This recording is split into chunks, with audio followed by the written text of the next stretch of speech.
India, Australia இடையிலான அனல் பறக்கும் பார்டர் கவாஸ்கர் போட்டியானது நடைபெற்று வருகிறது. குறிப்பாக முதல் டெஸ்ட் போட்டியில் ராகுலின் விக்கெட் மிகப்பெரிய சர்ச்சையை கிளப்பியுள்ளது.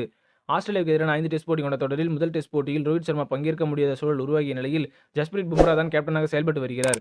குறிப்பாக தொடக்க வீரர்கள் அவுட் ஆகி வெளியேறிய நிலையில் ராகுல் மட்டும்தான் ஒரு குரூஷியல் ரன் சேர்த்தார். ஆனால் அதுவும் நீண்ட நேரம் தொடரவில்லை. மிச்சல் ஸ்டார்க் வீசிய பந்தில் அவர் அவுட் ஆனார். குறிப்பாக இவ்விக்கெட்டின் பொழுது ராகுலுக்கு அவுட் தரவில்லை கள நடுவர். பிறகு டிஆர்எஸ் எடுத்த பொழுது பந்தானது பேட்டில் படாதது போல் பேட் பேடில் பட்டது போல் இருந்தது.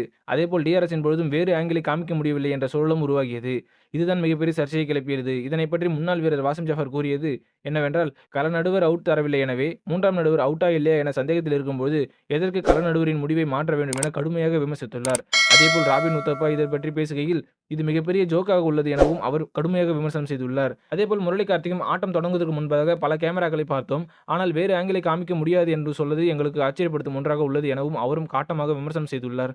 இதனால் ராகுல் வெறும் 26 ரன்களுக்கு வெளியேறிய வேண்டிய சூழல் உருவாகியது.